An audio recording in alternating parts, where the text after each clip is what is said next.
Hi, welcome back to our channel, living our best lives through art and gardening. Thanks for joining us to continue with the next stage of the Click Clack experimental process. In this video, we will complete the process of taking Click Clack from wax to concrete and have a look at the successful and not so successful outcomes. Where we left off, Click Clack had just got his first coat of latex. This is about 20 coats of latex and 2 weeks later, and he's now prepared, ready for his mother mould. The weather's been up and down and some really hot days, so he looks a bit gunky under there. The wax looks like it's softened a bit, but because the first few layers went down well, I think there should be no problem with deforming or anything like that. The first next step is to get him ready to create a fiberglass mother mould. Here I'm using white plasticine to fill in some gaps between the actual shape and where I want the mother mould to form, and to fill up any undercuts. This will be an open back mould, so it's really very simple, and he's not terribly heavy in any of the parts, so he doesn't need a really detailed support to stop the latex from stretching with the weight of the concrete. None of the areas are particularly heavy.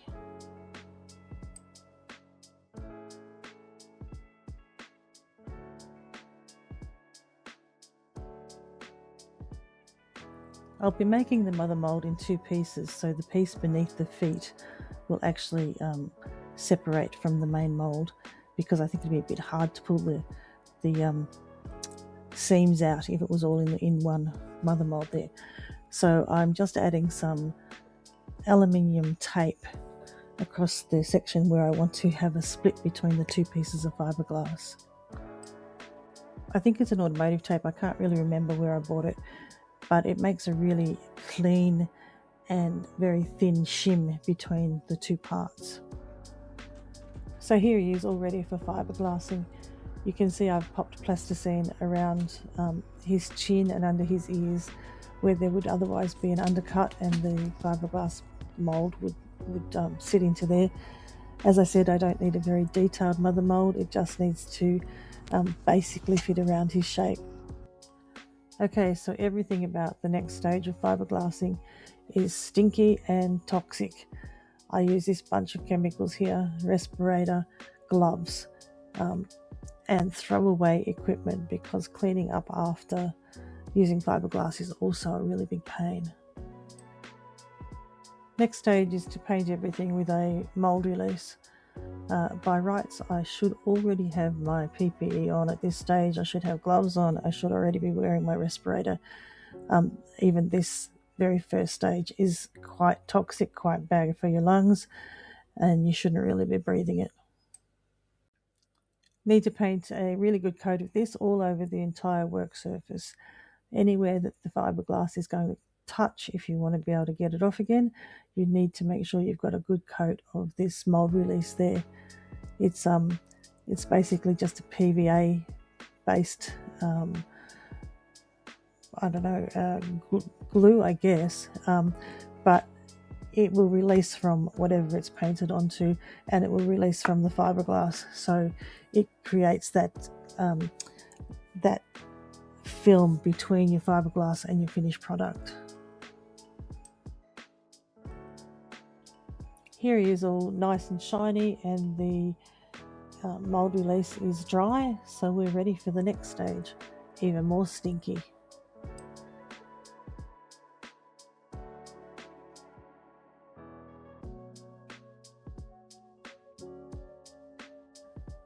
Now, I'm not great at fiberglassing, but I do try and keep it as neat as possible, keeping nice straight edges all around my outside, and trying to keep the layers fairly even. This is so that I don't have a great deal of cleanup at the other side. I don't have to use the angle grinder to cut my edges or anything like that.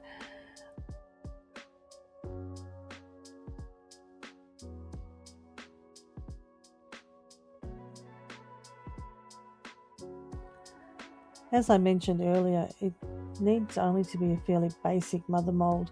It's not supporting a huge amount of weight, so I am probably only going to do 2 or at the very most 3 layers of fiberglass sheeting as I do this. You have to work really quick when you're working with fiberglass, because depending on the mix you've made, it starts to set, the binding material starts to set up really quickly. You can tell as you go because it changes colour. So the one I'm using changes colour. It starts out blue, goes green, and then starts to turn brown as it's setting up. So most of this, you'll see the surface is actually looking quite brown.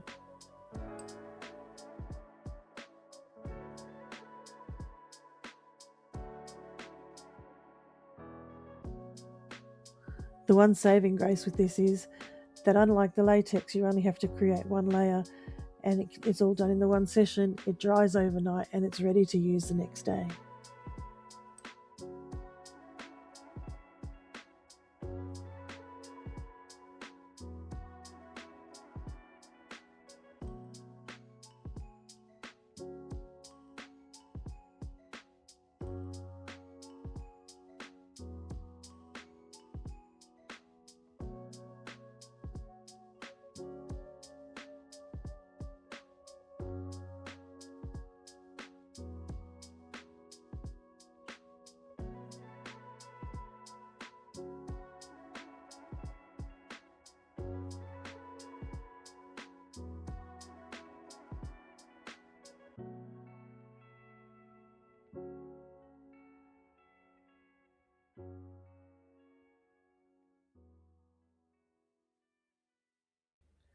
And here it is the next morning, all dry and hard. Now for the next battle.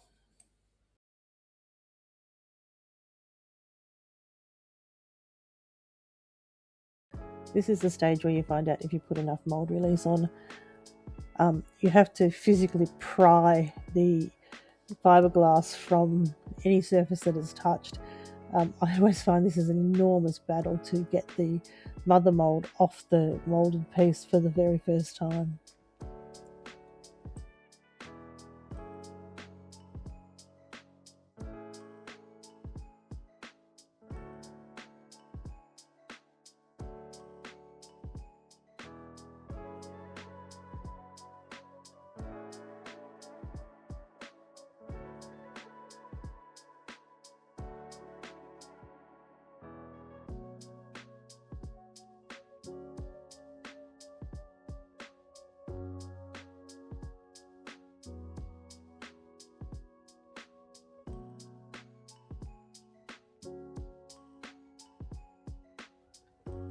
So there it is, latex mold, mother mold, and the remains of poor wax Click Clack. He did mention in the beginning that life is short for a wax model. So after several weeks to get to this stage, we finally get to start experimenting with the concrete form. This video is of the first pour of the concrete, and I made a few mistakes along the way. Firstly, I filled the individual shapes with concrete and then pushed the wire into them, and the gaps between the joints were very difficult to keep the concrete out of.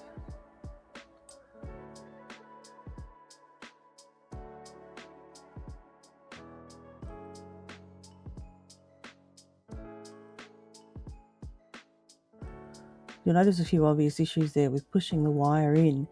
Very difficult to center it or put it into the main body of the concrete piece. This turned out to be a bit of a disaster when it came out.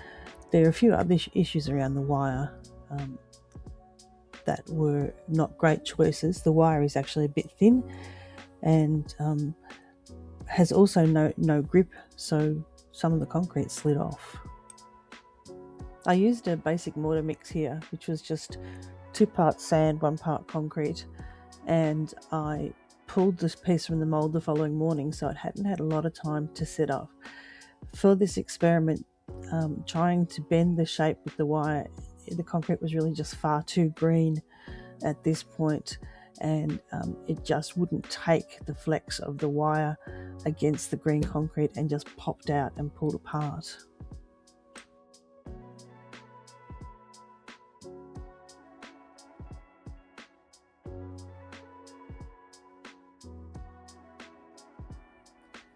For round 2, I double twisted the wire to give the wire a bit more rigidity and strength. The first wire experiment being far too thin and wouldn't hold the weight of the concrete.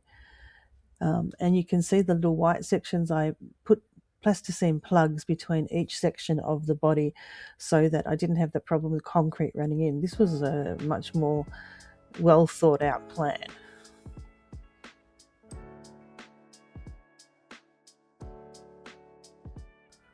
To be fair, the mould works quite well, and the piece did come out of the mould. It was when I started to try and manipulate it that the issues arose.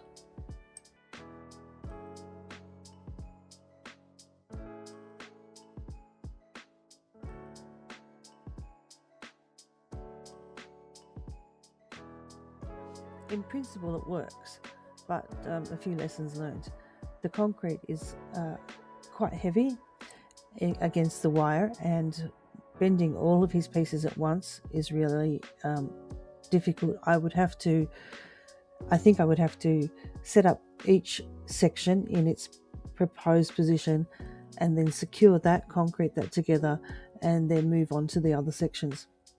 Also, he needs something to be supported against as you're sitting him up. So there's a lesson learnt there. The other is that this concrete was still far too green. This time I let it set up for 2 days, but it was still a bit green and it still pulled away in a number of places.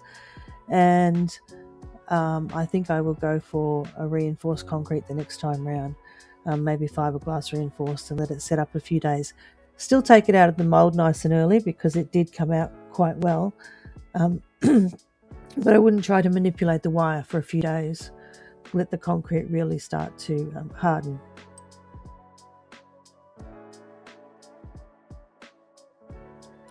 So in principle it works. I still have high hopes of working out how to get this to be a successful armature model. So a few more experiments to go yet.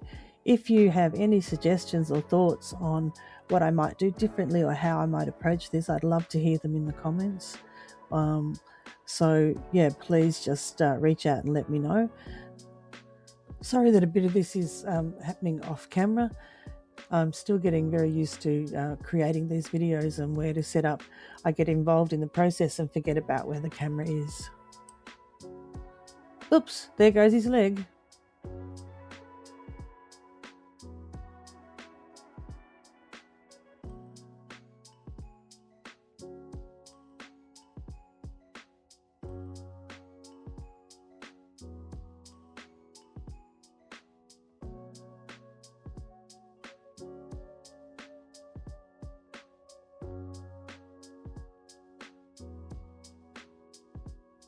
Okay, so you're getting the gist of how this has worked out. This is actually the second pour, which was more successful than the first one, but ended in much the same sort of results with bits and pieces cracking and falling off, although the wire did work better.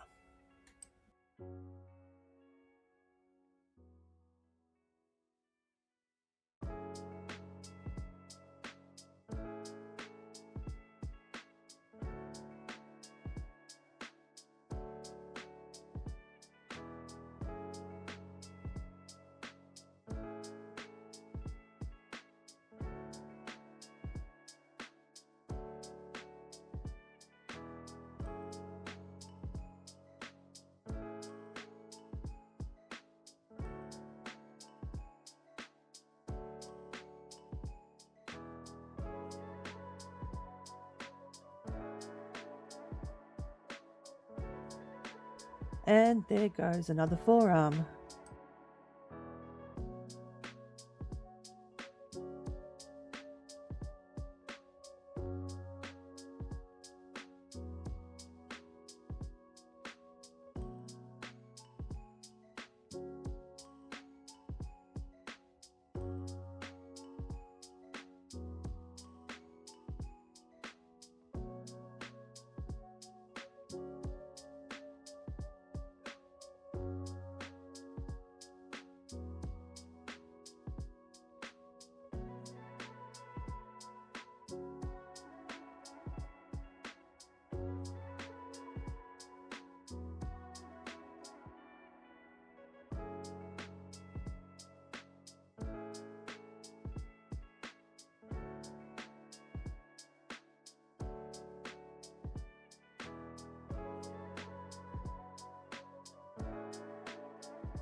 I'm working on this Click Clack experiment between other projects, so it might be a while before I have the third go.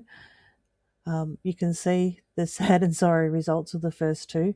It may be a little while before we see any descendants of the Click Clack.